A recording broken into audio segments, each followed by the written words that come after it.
Y'all, I am so excited to bring you this conversation about psychedelics and Buddhism with my friend and Dharma sister, Pam Stockton. She is a psychotherapist and she's also a trained facilitator in holotropic breathwork, which was developed by Stan Grof, one of the pioneers of psychedelic assisted therapy. And the idea behind that modality is to help people enter an altered state of consciousness and have a lot of the similar insights that you'd get with a psychedelic journey. So she is an expert on this topic. She's also practiced Buddhism for years and years, and she's just really fun and has a deep knowledge and wisdom on all these topics. Pam and I are going to talk about what psychedelics can tell us about the death process, what they tell us about the nature of our mind, and most importantly, how best to live our lives. If you're interested in learning more about the basics of Buddhism, I have created a free email course that you will find linked in the show notes. Please feel free to go grab that for a deeper dive on Buddhism. And now, Buddhism and psychedelics with Pam. Well, thank you so much, Pam, for joining me to talk about a subject I find so interesting, but that I do not personally have a lot of expertise in, and that is psychedelics and some topics really near and dear to my heart. Buddha nature, the death process, basically a lot of stuff that is important to my practice of Buddhism. So I just want to start with a basic question. Could you fill us in on some of the research that's been happening with psychedelics and people who are maybe facing end of life issues? So we can just start with like the more literal psychedelics and death, and then maybe work our way to the more metaphorical from there.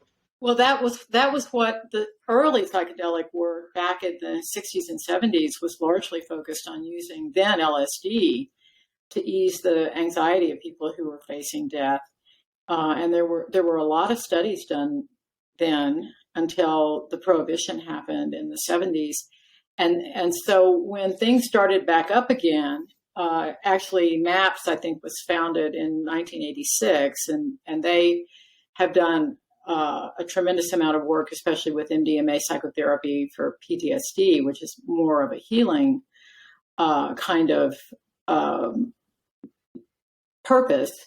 But there's also been a good bit of work done with using mostly psilocybin to ease the anxiety of people who are facing death. That's Charlie Grove published a pilot study several years ago in which the participants in that study had profound changes in their attitudes about their death, and went from being so anxious and frightened and preoccupied that they couldn't really live their remaining life to being able to experience it fully. So that particular use of psychedelics has been very well validated.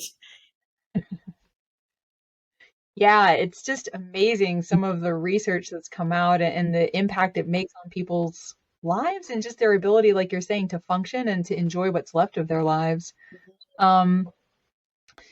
You've also, this is just kind of in passing, you've also sent me a really interesting research study on people using, I think it was psilocybin in a mindfulness meditation retreat. So there it's not even end of death, but could you just explain briefly like that study and what the findings were there? Well, that came from, I just happened to see this, and there's actually a film about it called Descending the Mountain that was, I think, released last year, and it was done in Switzerland, and they did a double-blind methodology, meaning half of the participants took the psilocybin and half didn't. I mean, they didn't know which was which. But the Zen meditators that received the psilocybin found that it actually increased the depth of their meditation. And they also tested as having more openness, more optimism, and more capacity for a kind of an emotional reappraisal. And they didn't have anxiety. So to me, it was fascinating that using psilocybin actually increased the depth of their meditation. I'm not sure exactly what the timing was, whether they were actually meditating while they were on the psilocybin. I'm not sure how one would go about doing that, but maybe these people were good enough meditators that they could do it. But they had, or a low enough dose. but it improved their functioning. Yeah, it's, I feel like a lot of the research that I read on psychedelics is using it as an intervention, when people are facing end of life issues, when they're facing treatment resistant depression or something like that. So just reading that it can also be really beneficial for deepening meditation practice, for instance, I find that really interesting. And, I hope whatever laws Switzerland has passed to allow them to be legal there, that we all have access before too long. I certainly hope that proves to be the case. I mean, hopefully, at least for clinical purposes, these medicines will be rescheduled very soon. But psychedelic means the two Greek words that were put together to make the word psychedelic. It means mind manifesting. And that's always what I thought Buddhist practice was about. So. Exactly. And, also just the long history of psychedelics being used in human societies for knowing ourselves better, knowing our place in the world, feeling our connection with the world. All of those are issues that Buddhism, for instance, certainly deals with also. And it just seems like an incredible, tool if it's used properly, to be able to, investigate those kinds of things.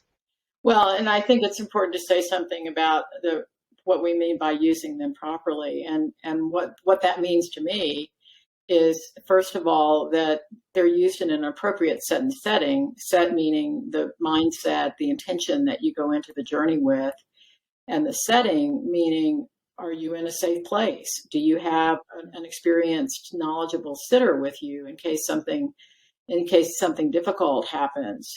Have you sort of scoped out whether it's safe for you to do this? And those things are very important. And then the other factor that's critically important is this three equally important parts: preparation, session, and integration.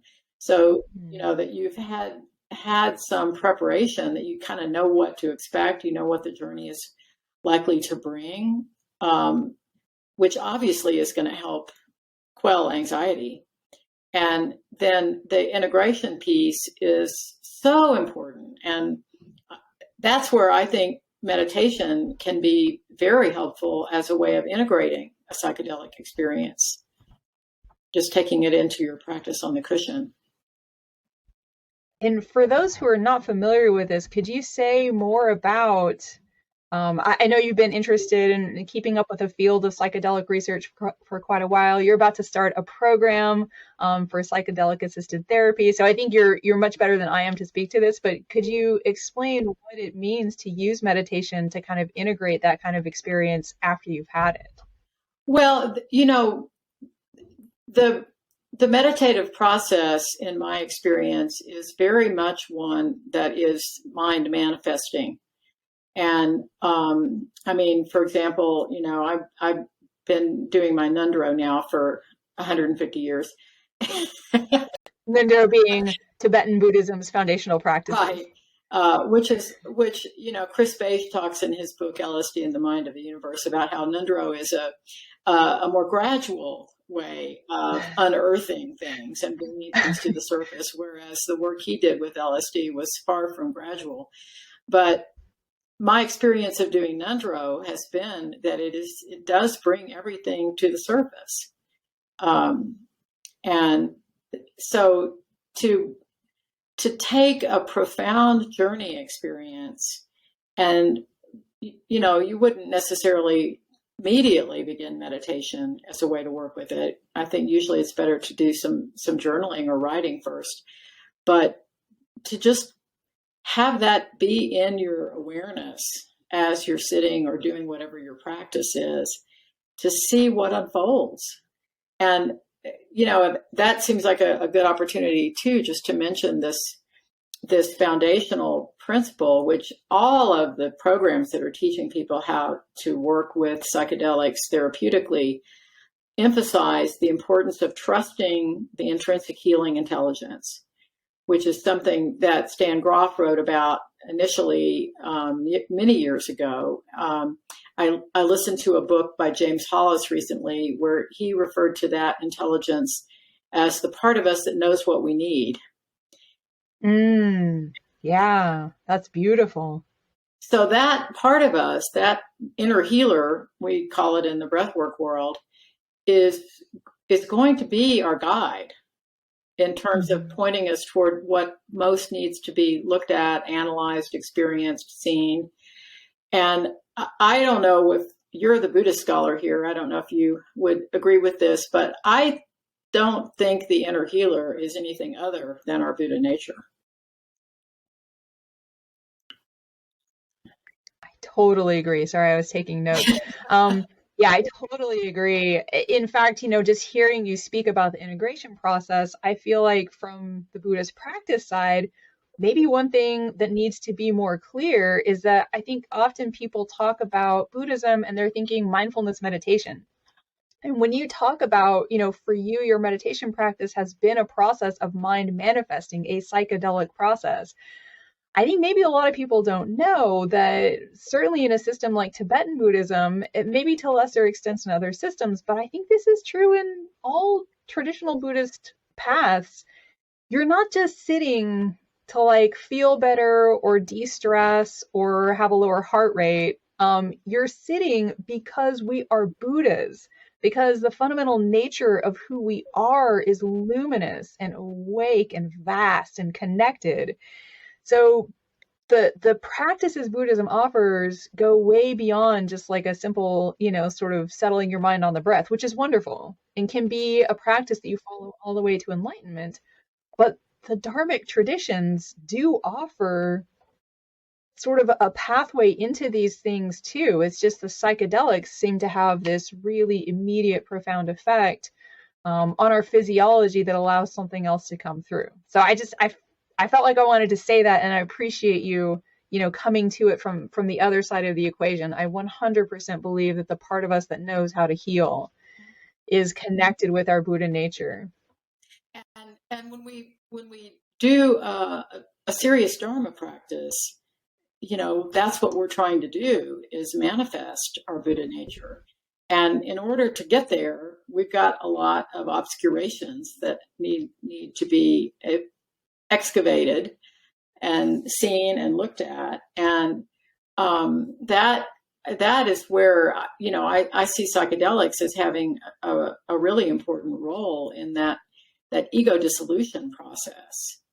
And that, that is what seems to happen under the influence of psychedelics, is that the default mode network and I'll be learning more about this in my program, I'm sure. But I've always thought of it as the IP address of the ego. And that seems to be diminished when people are under the influence of a psychedelic. So it makes sense that more of consciousness and universal mind can come through. Yeah, and just to clarify for people who are not familiar with this phrase, default mode network, it's a neural network in the brain that seems to be active most of the time when we're just doing daily tasks. It helps us brush our teeth and stuff like that. But during these psychedelic sessions, those parts of the brain their function seems to be reduced. Mm-hmm. And I want to come back to this point later because I think it's a really important connecting point between an idea like Buddha nature or our fundamental luminosity and modern scientific models of what's going on in a psychedelic journey. But I think you mentioned something else really important too, which is this concept of ego dissolution. So could you explain, what does that mean when someone experiences that in a psychedelic journey? Subjectively speaking, what does that feel like for them? Or how do people describe it? Well, Michael Pollan described it in his book, How to Change Your Mind, as like seeing his mind just float away into hundreds of post-it notes. And so, I haven't ever experienced a complete, full ego dissolution. My ego is screwed on pretty tight. And I think that's related to the question of trauma, because I think of the ego as really the defense mechanisms that we construct in the wake of difficult experiences that we have. So the more difficult experiences we've had, the more likely our ego, I'm speaking unbelievably generally here, but the more likely it is that the ego is not going to give up without a fight. I'm reminded of that famous quote from Father Thomas Keating, who was one of the architects of the centering prayer practice. In that tradition, they call it the false self system. And he said the false self does not drop dead upon request.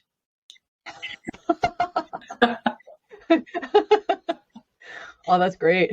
But sometimes people do have that kind of a profound dissolution of their whole sense of self. And they are just kind of out there floating in space. And so you can imagine that without proper preparation, that could be a very frightening experience. And, ketamine is a medicine that is legal with a prescription and is being used psychotherapeutically a lot now, especially in the treatment of depression and suicidality. And people talk about going into the K-hole, which is that place where they're not there. And people can find that very frightening. But the ego has a way of putting itself back together again as the medicine wears off. Yeah, I think this is, I'd never quite put this together before until you were explaining it just now, but the concept of ego dissolution, there's that same concept in Buddhism, in Dharma practice, and I think often that is a hang up for people. The third noble truth is the truth of cessation. It's really the truth of cessation of suffering or unsatisfactoriness, but often people think of it as the cessation of me. Like if we completely disassemble that ego, then I will no longer exist. And what people tend to report with these ego dissolution experiences, unless they are not ready for them, if it's just an overwhelming experience, it can be terrifying. But so often you hear reports of that's when people connect with universal love or experiencing themselves as connected with all life. And you hear the same thing, or I've experienced similar things on retreat, and it feels like there is an opening, a cracking open of, this habitual sense of self, and what comes isn't horror, but bliss somehow. Yeah. Well, and you and I have had these conversations over the years about your dissertation work with Zhentong, and that. For those not familiar, Shentong is a Tibetan way of talking about emptiness that means other emptiness, and it really puts the emphasis on what you arrive at after you clear away everything that is not your Buddha nature. And when I've experienced profound journeys, that is what I have experienced, is this ground of love and compassion.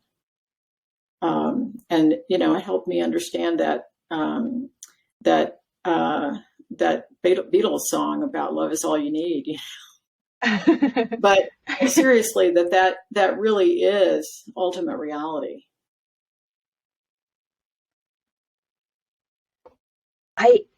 I feel like this is where psychedelics can be such a huge blessing, especially for our culture and our time, when we seem to be just so focused on the tangible, the material. Science has been a huge blessing in the amount of improvement it's made in human life, but also I think we have become a little too stiff sometimes in terms of not doing science, but performing scientism, where we assume that there's nothing beyond the physical world. And it makes it that much harder, I think, for those of us raised in this culture to even consider the idea of Buddha nature. I think for a Tibetan 200 years ago, it's just part of the air you breathe. Mm-hmm. And for us to have some kind of immediate experiential evidence that there might be something within me, like that, I think it can be tremendously powerful and healing.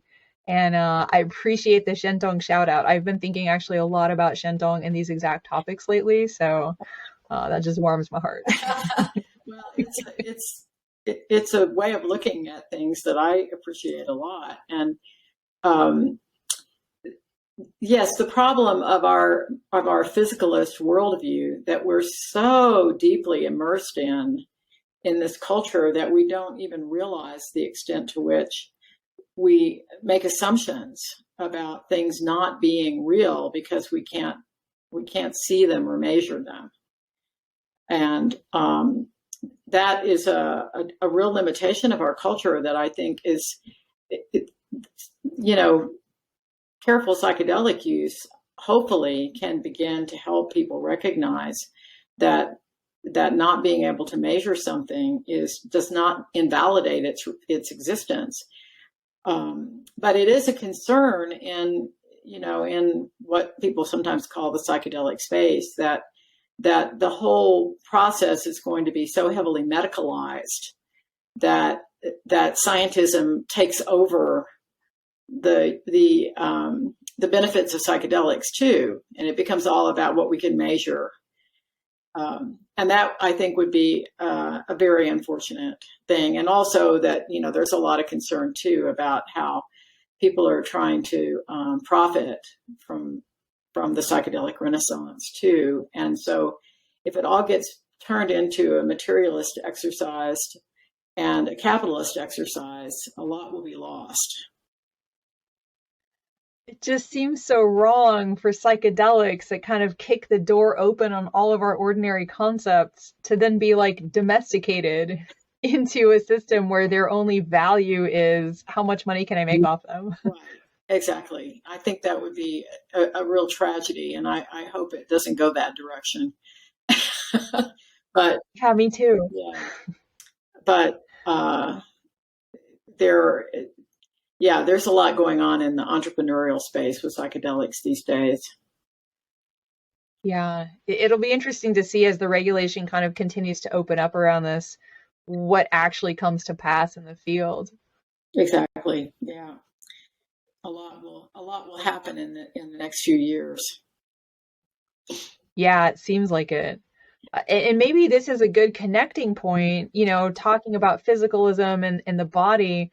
Maybe this is a good connecting point to what you were saying earlier about the default mode network and the brain changes that psychedelics seem to bring on. We were talking before I actually started recording this conversation, and you mentioned the filter model of mind, which has been put forward recently by a group of scientists. It basically says, what if our mind doesn't produce consciousness? What if our brain doesn't produce consciousness? What if the brain actually filters consciousness down to a level where it's not overwhelming and we can function in daily life? So I know this is something we've talked about before and you're interested in. Could you explain to us maybe how psychedelics might be something that tweaks our filter, and what that would even mean, to think of them through a filter theory lens? Well, the idea is that there is a vast ocean of consciousness that, when Stan Groff used to talk about this, he used an analogy of a television set, and it's like the brain is like the TV set, and the brain might not be working very well, so you can't see Lucy and Desi, but that doesn't mean Lucy and Desi are in the TV set. And I heard another analogy recently, that more like, your computer's broken, but the internet is still working. Yeah. So what I understand is that with a medicine like ayahuasca or psilocybin,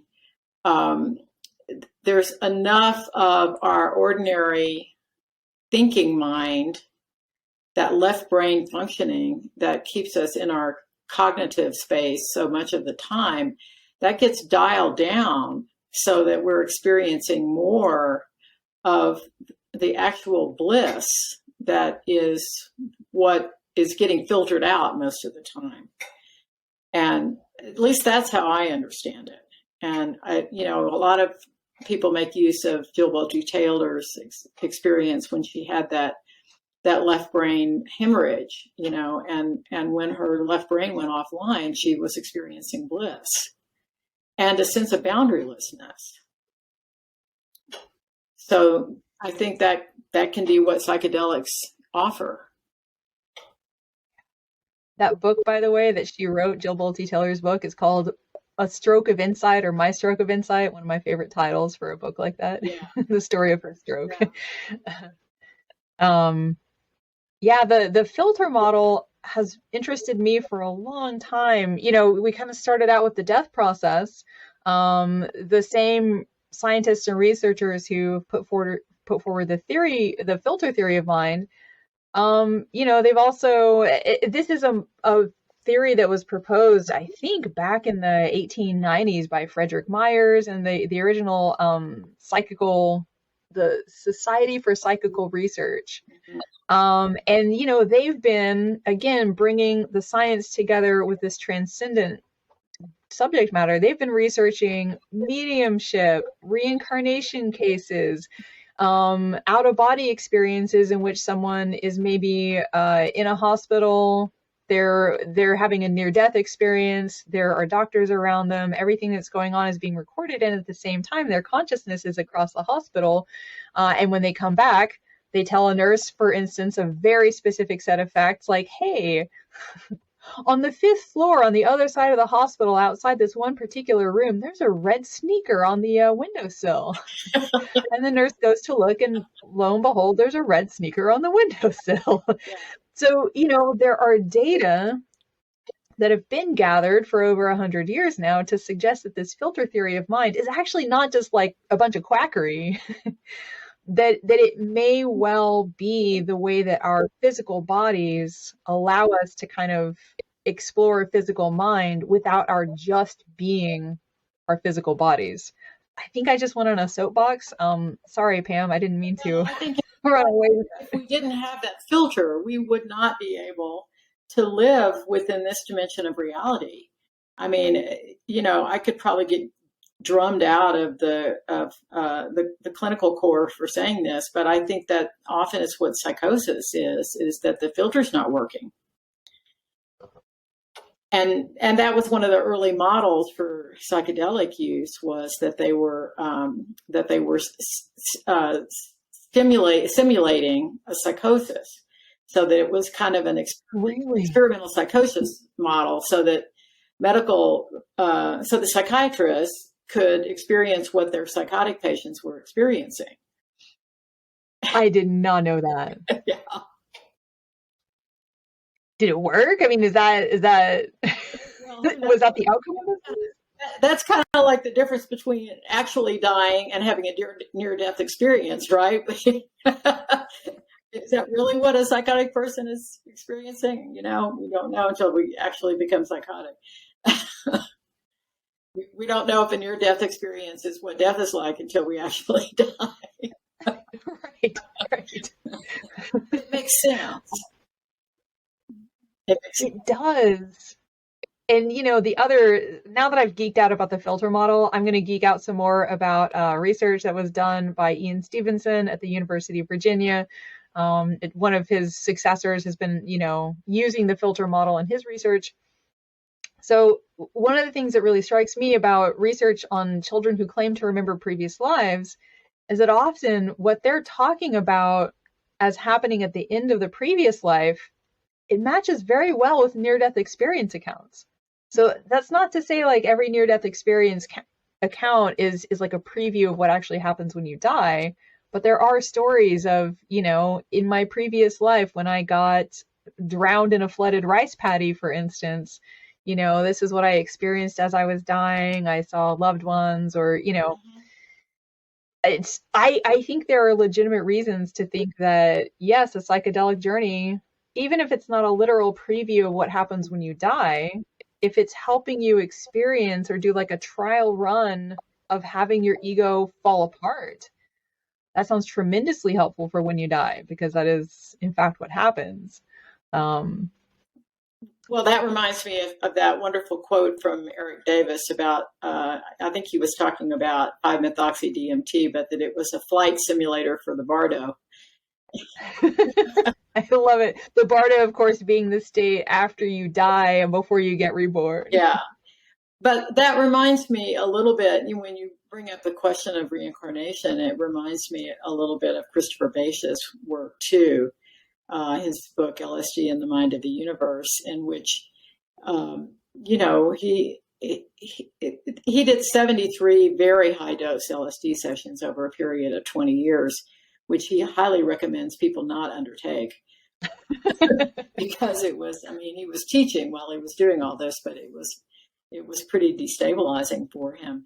But reincarnation is just a given of his experiences. He was left with no doubt that is just how things work. But he interestingly wove Tibetan Buddhist practice into his experiences too. He says that, about midway through, he started doing Chud practice as a preparation for his sessions. And so a lot of the experiences that he reported were very consistent with the teachings of Tibetan Buddhism.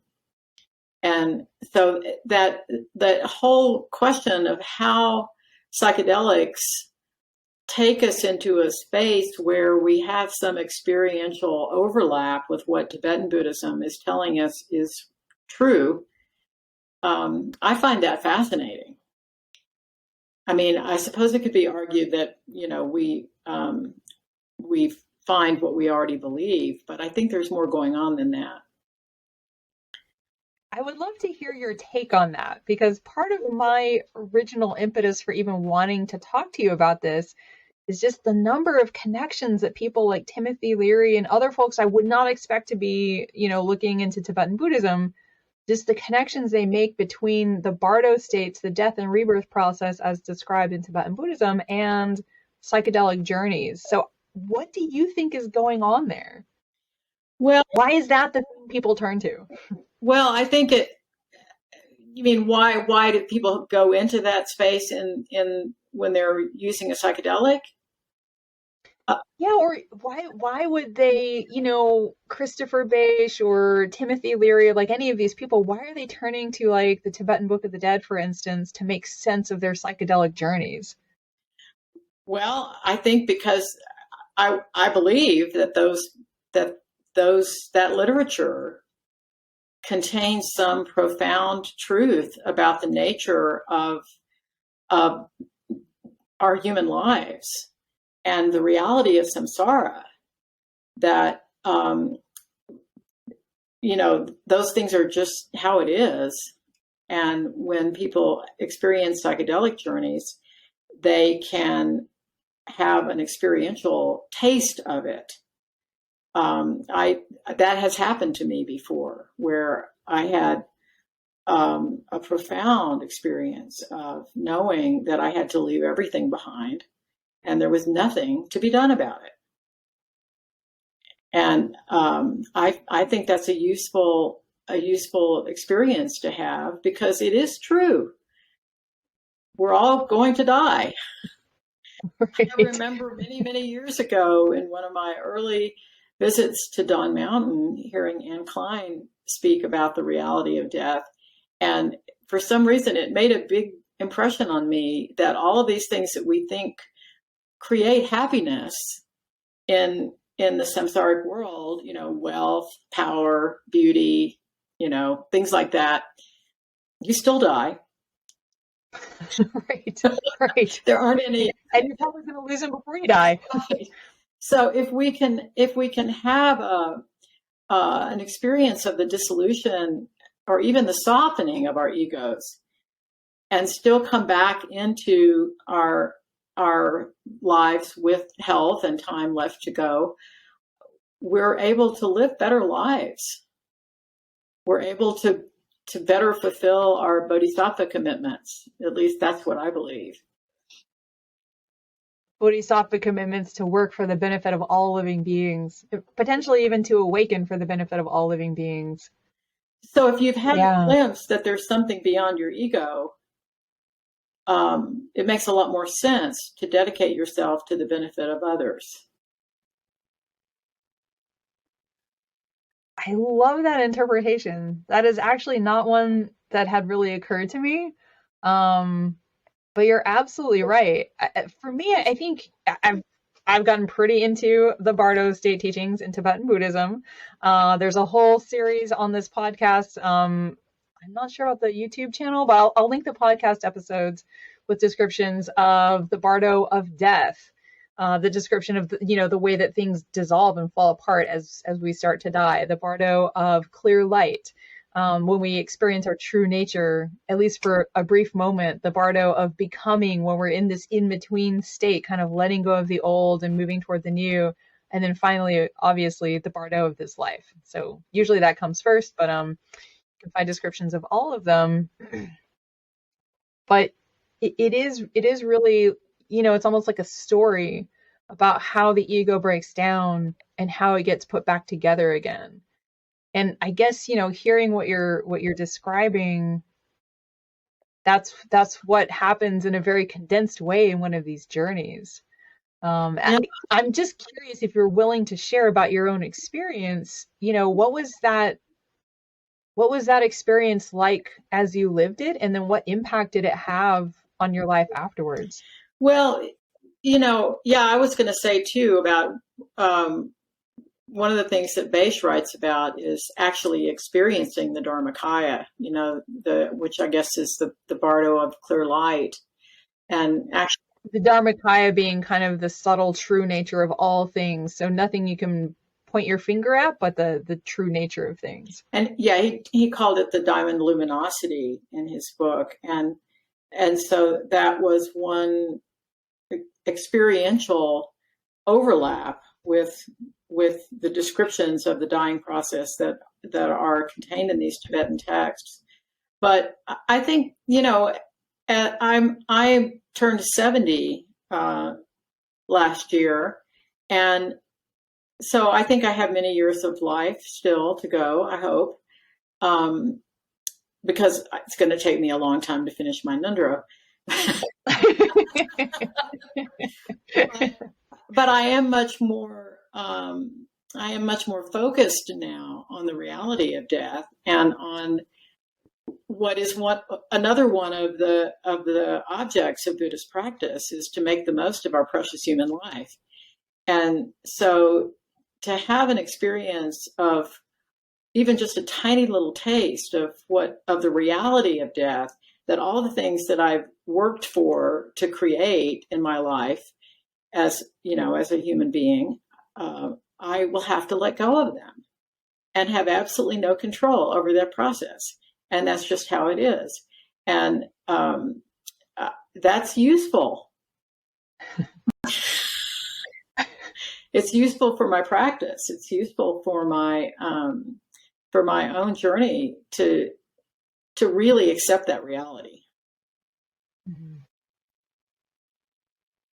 Maybe part of what's so similar between the death process, the physical death process, and psychedelics is that once you take that medicine, once you've drunk the mushroom tea or the ayahuasca tea, everything will dissolve. You don't have to choose. You don't get to choose. Right. You're going to go through that process. Right. And it's going to take the form that it's going to take, guided by your own intrinsic intelligence, your own the Buddha nature's sense of what it is that is going to be useful for your journey. And yeah, you can't get off the ride. And that too is a little bit like the dying process, when you're I mean, people have miraculous turnarounds and come back from death, not frequently, but it does happen. But still, they are going to die eventually. Yeah. Even people who have profound near-death experiences eventually die. Right. No one gets off the ride alive. That's right. So, most people, I think, unfortunately, in this culture, we live as if we won't die. Yeah. Yeah. We want to deny the reality of death. Yeah. And honestly, our physiology helps us do that, like as organisms, we just couldn't survive if we, every time we left our cave as an early human, we were wondering if the lion was going to eat us today. There's a lot of reason, that it's difficult to kind of peel away these layers. But to me, what you're saying, it just makes me think about the teachings on the Bardo states, on the death and rebirth process, that at the end of the day, they're not just about dying. They're really about living. And, to me, that's also what I feel like I did my own experience with sort of psychedelics and death is I my husband is in Canada, so I live up here now, and weed is legal. And I personally had no experience with marijuana until I decided, I'm like in my 40s, I should probably try this. And we took like pill forms, and the problem with edibles, which I can vouch for, is that you don't know how high you're going to get, and I got way too high. I became confused about the nature of time and also space. I wasn't sure if time was moving in a straight line or in loops. I was out of it. But the thing that was really great about that for me, being obsessed with, Bardo State's teachings, was that I just had to let go and kind of relax. I didn't know what reality was doing around me, but it felt like great practice for dying. Great practice for just being where I was and letting go of the idea that I could control what was happening, even in my mind, let alone my body. And just to see how I dealt with that was really helpful. But what I was trying to say before I distracted myself with my own story was that, I think the real benefit and beauty of reflecting on death or the process of death is that it frees us up to actually live, to not spend our precious time and energy chasing after things that aren't ultimately that important. I feel like psychedelics can do the same thing. Exactly. That because it helps us to contact something that's much more ultimate than just the mundane realities that we're preoccupied with most of the time. I mean, our bodies are built for survival. We have incredibly sophisticated responses in our body to make sure that we don't die until it's the right time. But I think the dying process, at least this is what I believe, is much easier. There can be much less resistance if you have a context for it, either from having had a taste of it in a psychedelic journey, having studied the teachings on death, the Bardo teachings. I mean, even just reading Christopher Bache's book, for me, even though some of his experiences were so frightening, there is, even though he foresees a period of great suffering, there is a payoff at the end, that there's this birth of a new kind of human that's characterized by greater compassion, and that ability of our hearts to be opened in the psychedelic space, which is what I think kind of is underneath our egos, is the intelligence of the heart, what Cynthia Bourgeault calls the eye of the heart, where we see through the eyes of compassion.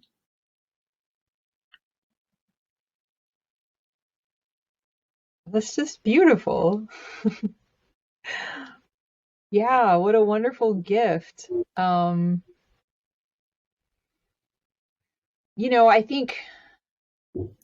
guess this is a perfect way to bring this conversation back to a close again, because I feel like so often, Buddhism's diagnosis of the situation is also that this ego, if you want to put it that way, this sense of self, that we think is taking care of our best interests, that we think is protecting us, so often it's just what's getting in the way of experiencing that fullness of who we could be. Exactly. Because I think of the ego as basically a collection of our trauma responses. And if that's where we're living, we can't really experience the profound support of the unfolding of reality and the perfection of that. And we can't, not only can we not experience it, we can't trust it. Right, exactly. Oh man. And that's, thank you so much. Yeah, I see that as one of the purposes of my Buddhist practice is to lean ever more heavily into trusting that unfolding reality and the perfection of it. Yeah. At the end of the day, Buddhists take refuge in Buddha, Dharma, and Sangha. And at the end of the day, the reason that those things are refuge worthy is that they don't just shift under our feet. That what you're talking about is sort of the eye of the heart, or, this innate wisdom that allows us to go in the direction of healing. I mean, it's not telling us one thing on a Monday and something else on a Thursday or something. It's consistent. Right. Exactly. Well, before we close, Pam, I know I'm springing this on you, but for those who don't live in an area where psychedelics are accessible, or, they're not going to be able to do like a ketamine journey, you offer this amazing technique called holotropic breath work.